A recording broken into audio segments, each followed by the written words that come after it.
Krishna. Welcome to Devotees. Please accept my Sadhar Pranam. वाञ्छाकल्पतरुभ्यश्च कृपा सिन्धुभ्येव च पतितानां पावनेभ्यो वैष्णवेभ्यो नमो नमः. हरे कृष्णा.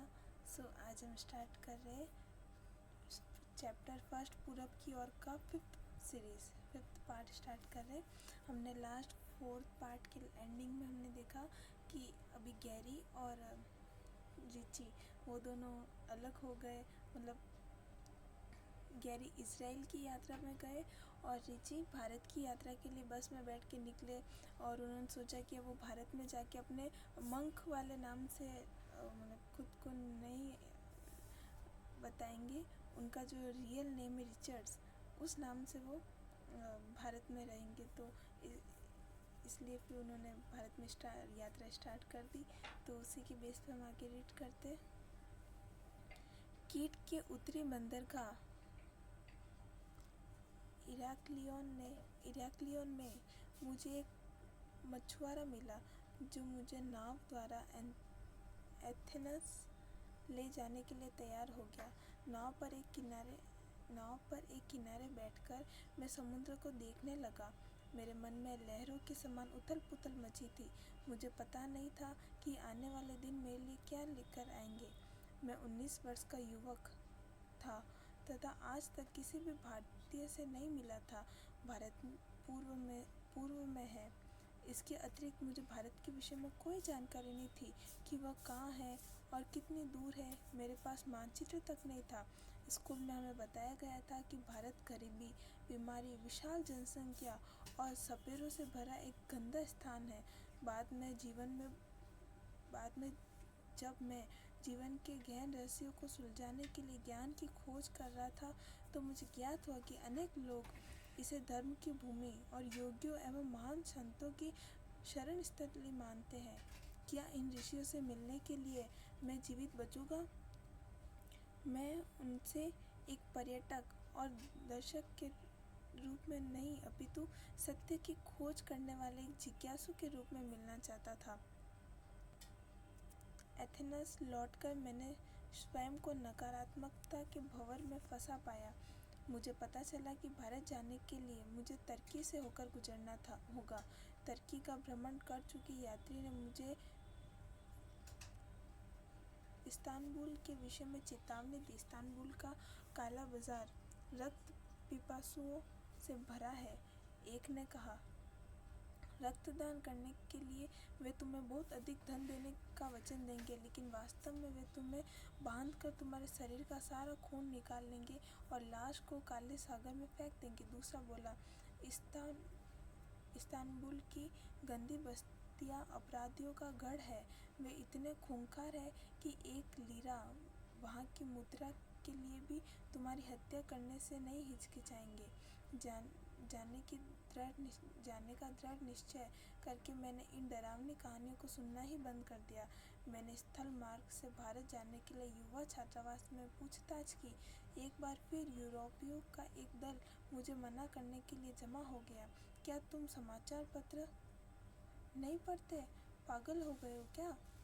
एक व्यक्ति ने मेरे आगे समाचार पत्र फेंका. तुर्की हैजे महामारी की चपेट में है. समाचार पत्र में मोटा शीर्षक था, तुम तुर्की से गुजरे बिना भारत नहीं पहुंच सकते. हाँ, उस समय हैजे की तुर्की में तबाही मच रही थी. यूरोप भर में ही यही समाचार था और मेरा यह सोचना कि मैं उस देश को हिच हाइक करके पार कर दूंगा शायद मेरा पागलपन था. इन निराशवादियों के बीच में मुझे 2 युवक मिले जो मेरी तरह स्थल मार्ग से भारत जाना चाहते थे. जेफफ सैन डिएगो से आया एक अमेरिकी युवक था. उसकी उम्र 20-25 वर्ष की रही होगी. उसकी शरीर यष्टि लंबी और सुडौल थी. चौड़ा जबड़ा और घूमती नाक थी. तिरछी मांग वाले उसके सुनहरे भूरे बाल कंधों तक आते थे. उसकी नीली आंखें काले फ्रेम वाले चश्मे के पीछे से ध्यान से देखती थी. भले ही उसकी मुखाकृति कठोर थी, फिर भी वह एक शांति प्रिय व्यक्ति था. मेरे ही समान वह भी भारत मैं आध्यात्मिक खोज हेतु जा रहा था। अपने विनम्र और हंसमुख स्वभाव के कारण जेफफ मुझे बहुत पसंद आया। दूसरा युवक रामसे ऑस्ट्रेलिया से आया था और लाल रंग, भूरे बालों और 30 से अधिक उम्र वाला वह एक अनुभवी यात्री था। दिखने में भले ही वह चुस्त और कड़क था, फिर भी वह कोमल हृदय था। उसने पहले भी यूरोप और एशिया को हिचहाइक करके पार किया था, इसलिए उसके पास वह परिपक्वता और अनुभव था जो हमारे पास नहीं था। यद्यपि मैंने अपना परिचय रिचर्ड के रूप में दिया, लेकिन हमारे जैसे यात्रियों का समूह इतना सुगठित था कि लोग पहले ही मुझे मंक के नाम से जानते थे। जेफफ और रामसे भी मुझे इसी नाम से बुलाने लगे। हम तीनों में केवल जेफफ के पास पैसे थे। एक बड़ी मुस्कान के साथ उसने कहा, दोस्तों, मेरे पास अधिक धन नहीं है, लेकिन जो भी है सब तुम्हारा है। उसने अपने बैग में हाथ डाला और थोड़ी ब्रेड, तिल का मक्खन, पालक, टमाटर, जैतून के फल और फेटा चीज निकाला। एक उत्साही बालक की भांति उसने हमारे लिए स्वादिष्ट भोजन तैयार किया और उसे 3 बराबर भागों में बांट दिया। दांतों से सैंडविच काटते हुए उसने एक बड़ा कौर लिया और चबाते हुए कहा, दोस्तों, इसके बाद थोड़ा मुश्किल समय आएगा, ठीक है? रामसे और मैंने सैंडविच का आनंद लेते हुए सिर हिला दिया। उस युवा छात्रावास की लॉबी में हमने विधिवत रूप से समझौता किया कि हम तीनों मिलकर स्थल मार्ग से भारत जाएंगे। हम यह जानने के लिए तुर्की दूतावास गए कि सीमाएं खुली है या बंद है। सीमा खुली है, उन्होंने कहा। हम अगले दिन अपने वीज़ा लेने के लिए दूतावास वापस आएंगे। तुर्की पहुंचने के लिए हमने उत्तर दिशा में ग्रीस के तट पर हिचहाइक की। वहां हम बाइबिल में वर्णित नगर थिसालोनिया हेतु वे पूर्व में किपी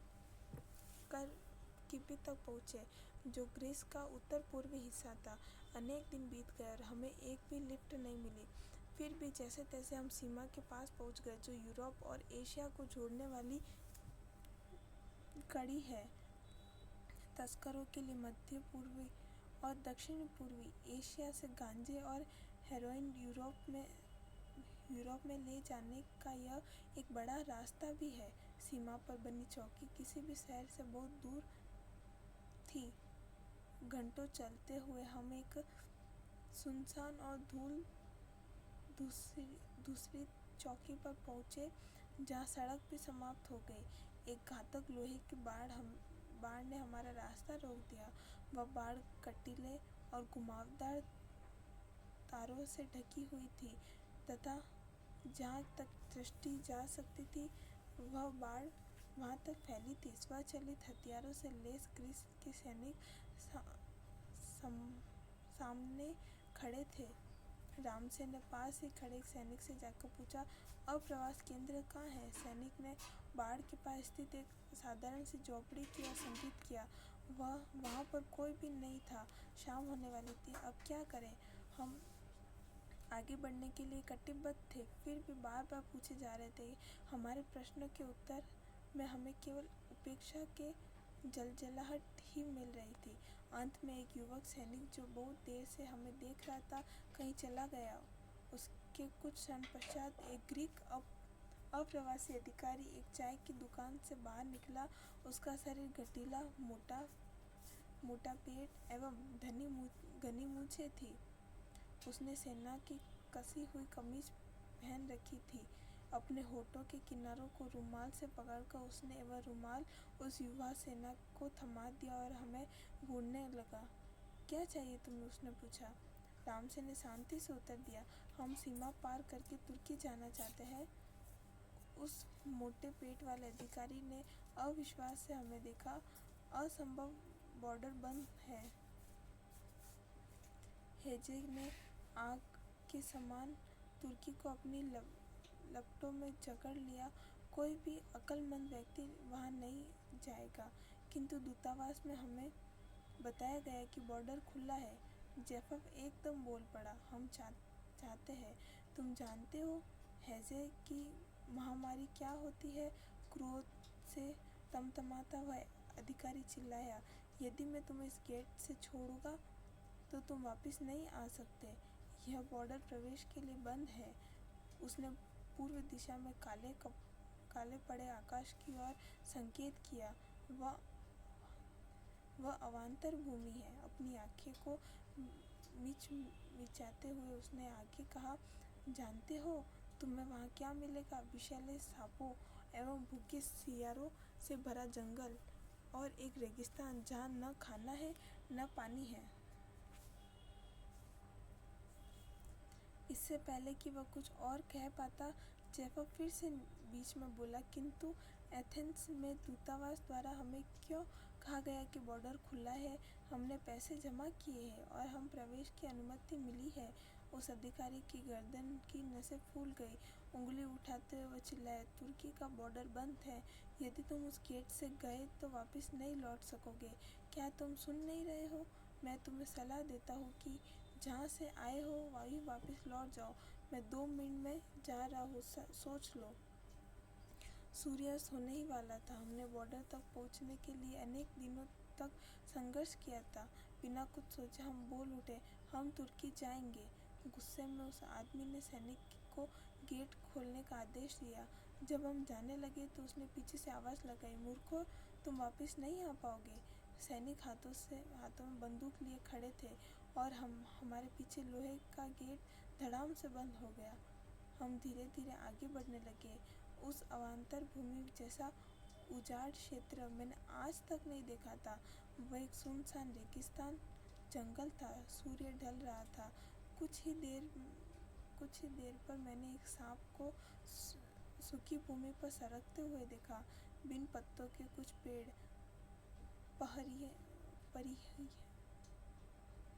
पहाड़ियों के सामने हमारे पथ में खड़े थे।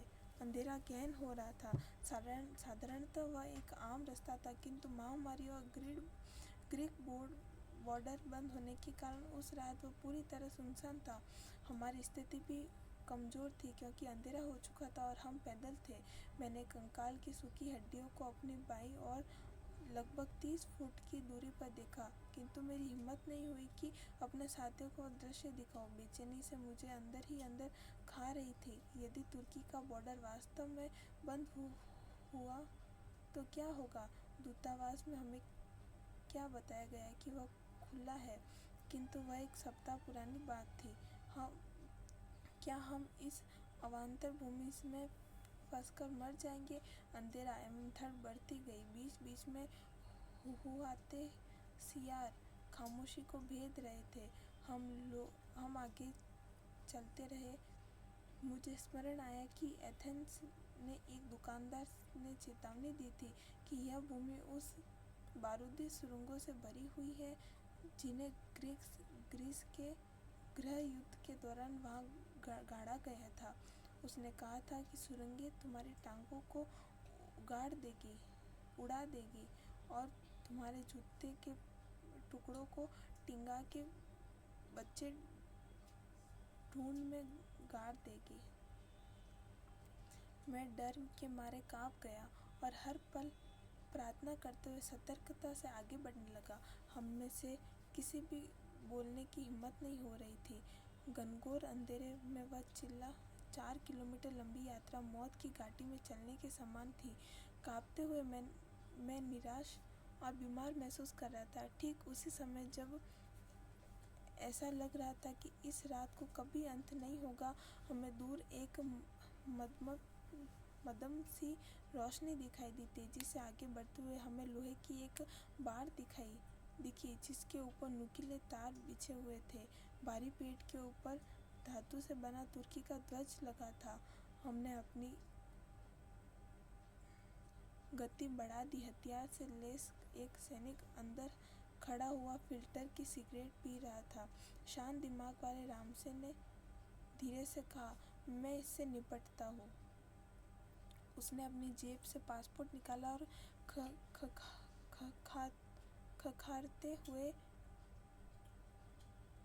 पहरेदार को ध्यान अपनी ओर आकर्षित किया।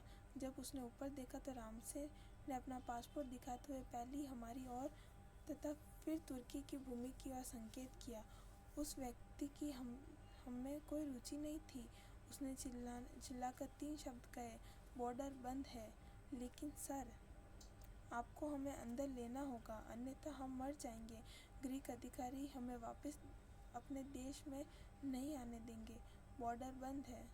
इन 3 कर्कश शब्दों के साथ धुएं का बादल उसके मुंह से उमड़ा।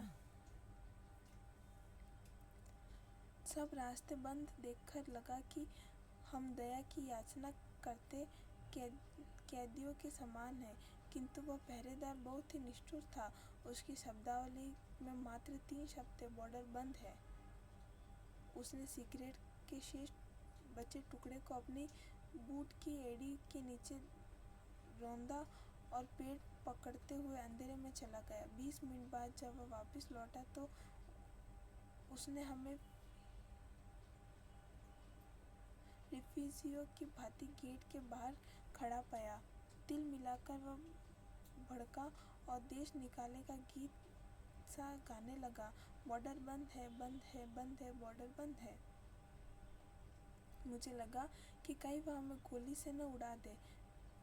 तभी उसका एक वरिष्ठ अधिकारी वहां पहुंचा। शायद वह भी उसी के स्कूल में पढ़ा था। बॉर्डर बंद है।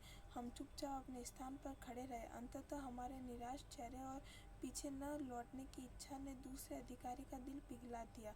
हमें एक काठ की झोपड़ी में ले जाकर उसने हमारी सारी संपत्ति जब्त कर ली, हमारा पासपोर्ट, पैसे और यहाँ तक कि हमारे तन के कपड़े भी। गेट पर ताला लगाकर वह चला गया। लगभग निर्वस्त्र बर्फीले ठंड में ठिठुरते हुए हम सोचने लगे कि हमारी स्थिति अवान्तर भूमि में अच्छी थी या अब है, किंतु अब क्या करें? क्या उसने हमें मरने के लिए यहाँ पर छोड़ दिया? आधे घंटे तक हम जेलनुमा झोपड़ियों में केवल जांघिया पहने ठिठुरते रहे, जितनी ठंड से उतनी ही अनिश्चितता से। अंततः हमारा जेलर वापस आया। उसने हमारे चेहरे को घूरते हुए देखा, हमारे कपड़े वापस किए और हमारे पासपोर्ट पर ठप्पा लगाते हुए मुस्कुराया। तुर्की के महान राष्ट्र में आपका स्वागत है। बुरी आदत से घबराए हुए हमने एक पूर्णतः नवीन जगत में प्रवेश किया। हरे कृष्णा। जो चैप्टर फर्स्ट की 5th सीरीज़ थी वो यहाँ पे ख़त्म होती है। अभी हम 6th सीरीज़ स्टार्ट करते, बट आई थिंक मेरे से PDF बनाते टाइम एक पेज मिसिंग हो गया। तो इसका जो फ्रंट पेज है सीरीज़ 6th का वो मिसिंग है, तो वो मैं बुक से फिर से ढूंढ के फिर वो बाद में रीड कर लूँगी। तो अभी नेक्स्ट पेज से ही हम रीड कर रहे हैं। एक पेज शायद मेरे से गलती से मिसिंग हो गया, सो सॉरी। तो अभी हम यहाँ से रीड करते हैं, थोड़ा समझने का प्रयास करते, कुछ समझ में आए। हम खुद एक जाल में आ फंसे। हम सस्ता होटल चाहते थे, न कि मौत का घर। रामसेन ने उन्हें बताया कि हमारे पास लीरा नहीं है और उनसे डॉलर का विनिमय मूल्य पूछा। तब हम आपको पैसा देने की बातचीत कर सकते हैं, लेकिन केवल एक रात के लिए। उन्होंने सरकारी मूल्य से आधा मूल्य बताकर हमें चौंका दिया। रामसेन ने आपत्ति उठाई और शांति से ही सही मूल्य के लिए मोलभाव करने लगा, लेकिन उस ठग को कुछ स्वीकार न था, क्योंकि अब हम उसके चुंगल में थे। चेहरे पर त्योरियां चढ़ाते हुए उसने अपनी अर्धजली सिगरेट दीवार पर दे मारी और हमारे सामने हवा में चाकू फहराते हुए उत्तेजित होकर जोर जोर से चिल्लाने लगा। भले ही वह नाटा था, परंतु उसकी क्रूरता से हमें आतंकित कर दिया। उसकी काली पैनी आंखें क्रोध से जल रही थी। कांपते होठों के साथ पागलों के समान चिल्लाते हुए वह हमारे चेहरों पर उंगली उठाने लगा। मूर्तिमान क्रोध हमारे सामने उबल रहा था। बाकी ठग भावशून्य हो देख रहे थे। हमारा पुराना दोस्त पुलिस वाला भी भय से सिकुड़ कर कांपने लगा था। हमारा कोई सहारा नहीं था। हमारा धन लेकर वे लोग हमें उस कमरे की जेल में छोड़ गए। यदि वे हमें लूटने या मारने के लिए वापस आएंगे तो क्या होगा? हमने भागने के लिए रास्ता ढूंढने का प्रयास किया, किंतु वहाँ कुछ नहीं था। दरवाजे के अलावा वहाँ केवल एक खिड़की ही थी, जो नीचे पथरीली गली से बहुत ऊंचाई पर स्थित थी। हम बुरी तरह फंस चुके हैं। जेफफ, दरवाज़ा बंद करो, राम से फुसफुसाया, और मंक, तुम इस डबल ब्रेड को धक्का मारकर दरवाजे से सटाने में मेरी सहायता करो। इस प्रकार जब हम सो रहे होंगे तो वे गुंडे अंदर नहीं आ पाएंगे। नींद हमसे कोसों दूर थी, लेकिन बुद्धिमानी इसी में थी कि हम अपनी रक्षा के लिए यथासंभव प्रयत्न करें। बिना आवाज़ किए हमने पलंग उठाया और इसे दरवाजे के साथ सटा दिया। फिर अतिरिक्त सुरक्षा के लिए हमने पलंग की स्टील की टोक को रस्सी द्वारा दरवाजे की मूठ से बांध दिया। राम से और जेफफ इस पलंग पर लेट गए और मैं दीवार के साथ लगी एक छोटी खटिया पर। कमरे में कूड़ा करकट भरा था। बिजली का एक बल्ब छत से लटका रखा था। दीवार पर हरे रंग की पपड़ियाँ थी। मकड़ी के जाले हर कोने में थे और एक सड़ी दुर्गंध से हमें मितली आ रही थी। ताज़ी हवा के लिए बेचैन मैं 6 फुट ऊंची और 3 फुट चौड़ी खिड़की को खोलने के लिए संघर्ष करने लगा। अंततः वह खुल गई और मैं पुनः बिस्तर पर आ लेटा। लेकिन कुछ ही मिनटों में खटमलों ने आक्रमण कर दिया। आरंभ का तो प्रश्न ही नहीं था। हम तीनों अंधेरे में लेटे प्रतीक्षा करने लगे।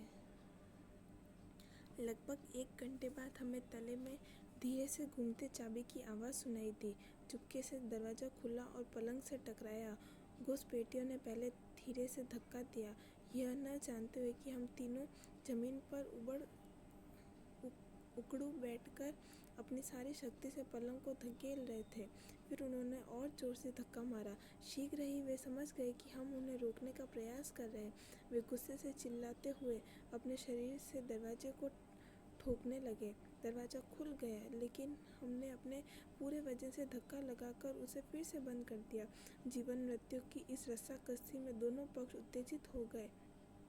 मैं पलंग पर कूदा, जिससे दरवाजे की मूठ को फिर से पलंग की टेक से बांध सकूं कि तभी दरवाजे की दरार से एक आक्रमणकर्ता ने मेरी ओर चाकू से वार किया।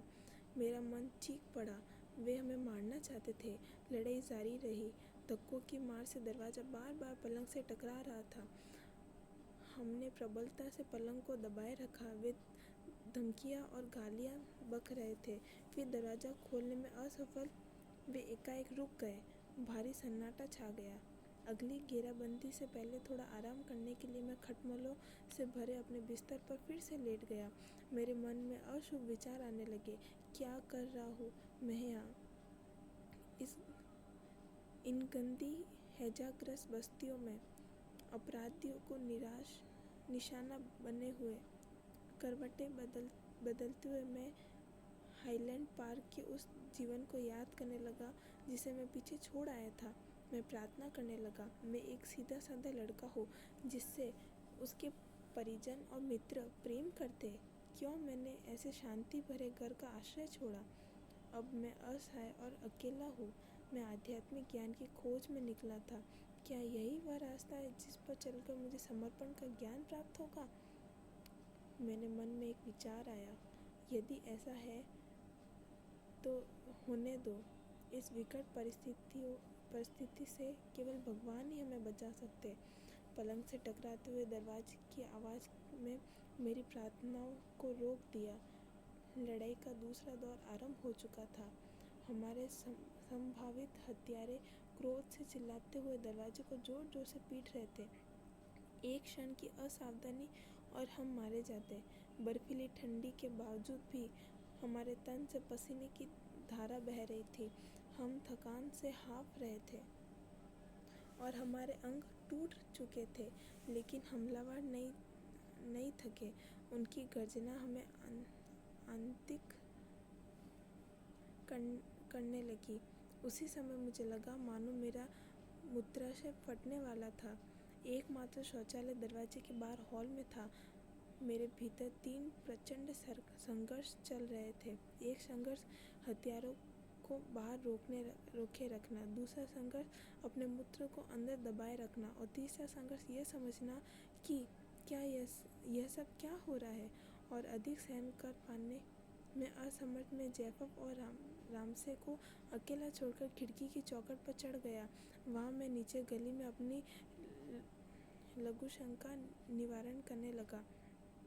अचानक एक महिला की चीख ने मेरे कान फाड़ दिए। लगभग 15 फुट चौड़ी गली के उस पार ठीक मेरे सामने खिड़की थी जिसमें एक बूढ़ी मुस्लिम स्त्री काला बुर्का पहने मुझे देख रही थी। जल्दबाजी में मैंने उसे नहीं देखा था, किंतु वह मुझे घूर रही थी। मेरी निर्लज्जता देखकर वह भड़क गई और गिन्नता से चिल्लाई, यह तो बहुत हो गया। ठीक उसके सामने अपनी पैंट नीची किए असहाय होकर मूत्र विसर्जन करते हुए मैं उससे दया की याचना कर रहा था। गालियाँ देते हुए उसने मेरे चेहरे पर एक जूता फेंका। निशाना अचूक रहा। मैंने खिड़की बंद कर दी, नीचे कूदा और अपनी नाक और मुंह से खून पोंछा। लेकिन मेरा काम अभी पूरा नहीं हुआ था। मेरा मूत्राशय अभी भी फट रहा था। दूसरी ओर राम से चिल्ला रहा था, मंक वापिस आओ, हम अकेले इन्हें नहीं रोक सकते। मैंने तीनों संघर्ष हार रहा था। मैंने सोचा, मैं नहीं बचूंगा। हे भगवान, मेरी सहायता करो। तभी मुझे एक समाधान दिखाई दिया और बचा हुआ काम मैंने उस जूते में पूरा कर दिया। उसे मेज की दराज में रखकर मैं युद्ध में लौट आया। जोर से धकेलते हुए मैंने उन्हें रोके रखा। कुछ समय पश्चात पुनः शांति छा गई। हम बिना भोजन और पानी के अंदर फंसे थे। केवल कुछ समय का ही खेल था। वे अंदर घुस सकते थे। तभी भोर का धुंधला प्रकाश दिखाई देने लगा। हम सहमत हो गए कि अगला हमला होने से पहले दरवाजे से चुपचाप भागकर ही हम अपनी जान बचा सकते हैं। बचकर भाग निकलने की संभावनाएं बहुत कम थी, लेकिन हमने अपने जीवन को दांव पर लगाने का निर्णय किया। हम नहीं जानते थे कि हमारे दरवाजे के बाहर कोई पहरेदार था या नहीं। यदि कोई खड़ा होगा तो निश्चित ही हमें मरने वाले थे, किंतु यह खतरा हमें उठाना ही था। आहिस्ते से हमने दरवाज़ा खोला और गहन अंधकार में चले आए। मुझे अपने चेहरे के सामने अपना हाथ भी दिखाई नहीं दे रहा था। पंजों पर चलते हुए जब हम आगे बढ़े तो लकड़ी का पुराना फर्श हर पग पर चरमरा रहा था। हर चरमराहट एक चीख के समान लग रही थी। इस अंधेरे में क्या हम सीधे उनमें से किसी एक से जा टकराएंगे? मेरा हृदय जोर जोर से धड़क रहा था। जैसे तैसे हम उस पुरानी सीढ़ियों तक पहुँचे। अभी भी कुछ देख पाने में असमर्थ हम दीवार को हाथ से टटोलकर आगे बढ़ने लगे, डरते हुए कि कहीं दूसरी ओर तहखाने में न गिर जाए। हम सीढ़ियों के नीचे उतरकर हल्के उजाला भरे हॉल में पहुँचे, जहाँ यह देखकर हम काँप उठे कि एक पहरेदार बिलियर्ड की मेज पर सोया पड़ा था। सांसें रोककर दबे पांव हम दरवाजे की ओर बढ़ने लगे। उस पर ताला लगा था। कुंडी हिल भी नहीं रही थी। हमने कभी भी ऐसा ताला नहीं देखा था। हड़बड़ाकर हम सबने उसे खोलने का प्रयत्न किया। हमारे प्रयत्नों ने पहरेदार की नींद तोड़ दी और उसने चिल्लाकर दूसरों को पुकारा।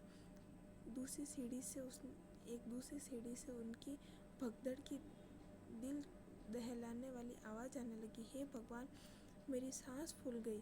ताला खोलकर जल्दी, राम से जल्दी खोलो। हाँ, खोल रहा हूँ। उसने हर संभव तरीके से ताले को घुमाया, किंतु सब व्यर्थ। उन गुंडों के जूते पटकने की पास आती आवाज़ों ने मुझे और भी असहज कर दिया। वे हमें पकड़ने ही वाले थे कि अचानक खट से ताला खुल गया।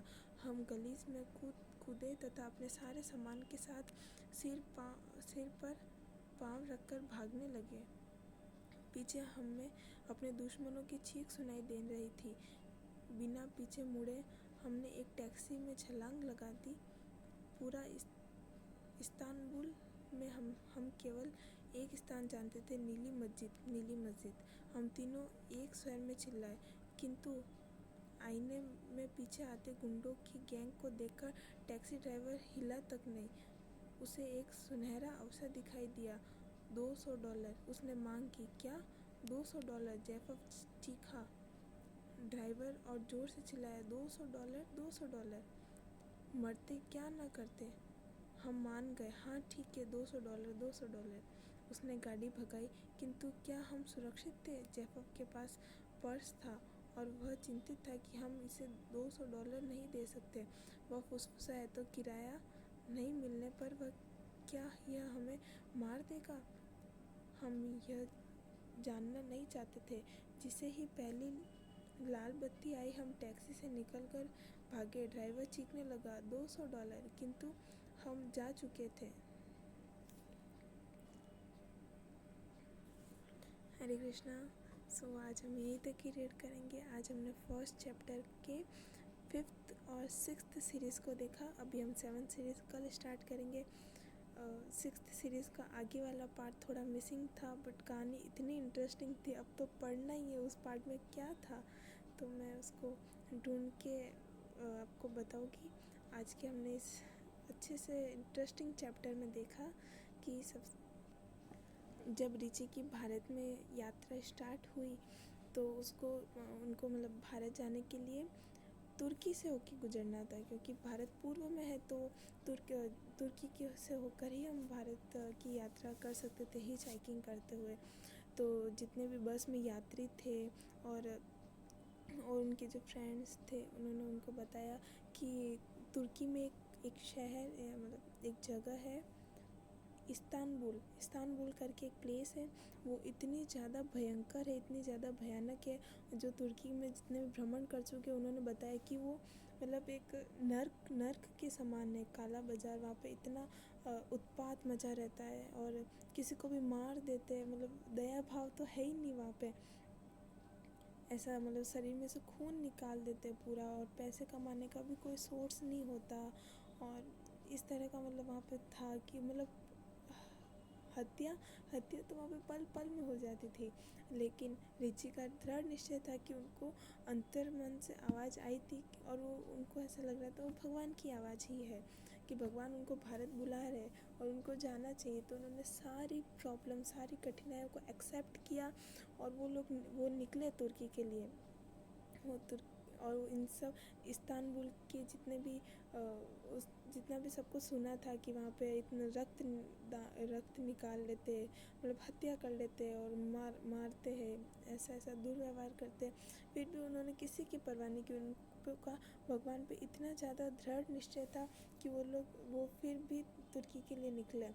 और जब वो तुर्की के लिए जा रहे थे तो उनको मार्ग में उनके दो और मतलब युवक मिले, जो वो भी भारत ही जा रहे थे और उसी आध्यात्मिक खोज के लिए जा रहे थे।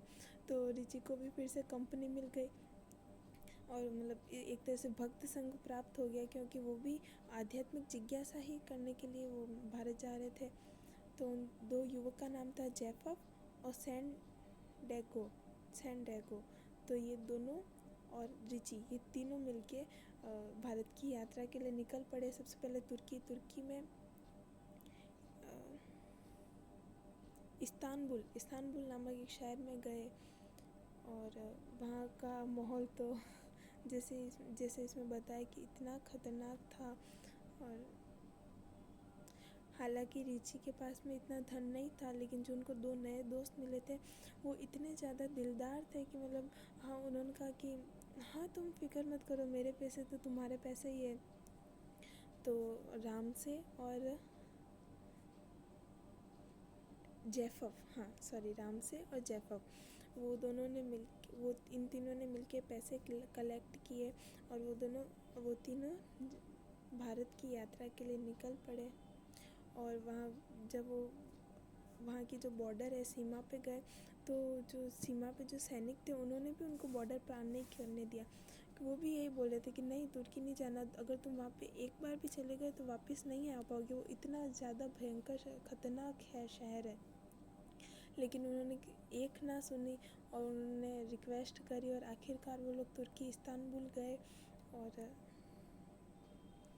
ये तो हमने 5th सीरीज़ में देखा था। फिज़िक्स सीरीज़ में कुछ पार्ट मिसिंग था, बट हाँ आइडिया लग सकता है कि वहाँ पे वो लोग गए, उनको एक रूम चाहिए था होटल, और वहाँ पे पैसे कमाने के लिए भी उन्होंने कुछ ट्राई किया होगा, पर वहाँ के जितने भी लोग हैं उन्होंने उनके साथ कुछ ठगी करी होगी। रूम तो दिया पर उसके बदले सारे पैसे लूट लिए, उनको मारने की धमकी भी दी, ऐसा ऐसा करके। फिर उनको ऐसा सब समझ में आ गया था तीनों को कि नहीं, उनको पूरा ठग लिया गया है, और अब वो उनको मार के ही छोड़ेंगे, क्योंकि पहले ही उनको पता था कि यहाँ का माहौल कैसा है, यहाँ के लोग कैसे। तो उन्होंने एक जिस कमरे रूम में वो लोग रुके थे, उनका सारा पैसे तो वो जो इस्तांबुल के लोग थे वो लोग लेके चले गए। फिर उन्होंने अपने आप को बचाने के लिए इतना प्रयास किया, वो गेट के उधर पलंग रखा और ताकि कोई अंदर नहीं आ सके। और उस दिन तो इतना संघर्ष हुआ उनका, और सब लोग बाहर खड़े हैं चाकू लेके मारने के लिए इन तीनों को, और वो तीनों सिर्फ भगवान से प्रार्थना कर रहे थे और अपने आप को बचाने की हर संभव प्रयास कर रहे थे।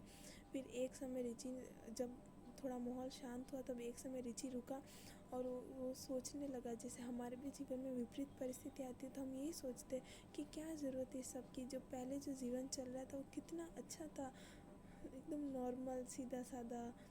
वो रिची के मन में भी यही ख्याल आने लगा कि पहला जो जीवन था वो पहाड़ या वो समुद्र को देखना वो कितना ज़्यादा अच्छा था, क्या ये सही है, यही मेरी जो आध्यात्मिक जीवन की खोज में यही मेरा समर्पण में के प्रति आगे बढ़ने का है।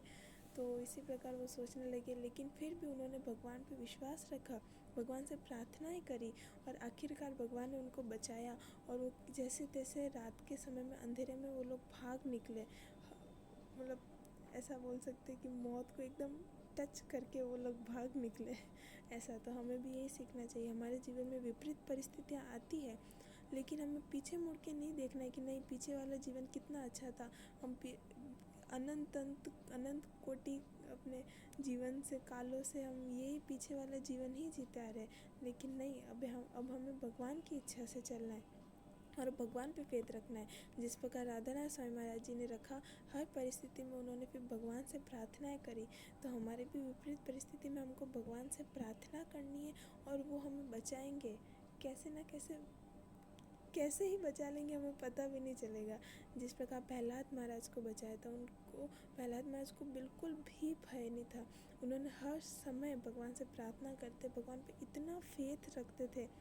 तो उनके पिताश्री ने उनके साथ इतने ज़्यादा क्रूरता करी, इतना प्रताड़ित किया, फिर भी प्रहलाद महाराज को कुछ नहीं हुआ, क्योंकि वो भगवान पे इतना फेथ था, प्रार्थना थी, प्रार्थना में शक्ति होती है ऐसा कहते हैं ना। तो हमें भी हमारे विपरीत परिस्थितियों में भगवान पर विश्वास रखना चाहिए और भगवान से प्रार्थनाएं करते रहने चाहिए, भगवान हमें अवश्य बचाएंगे।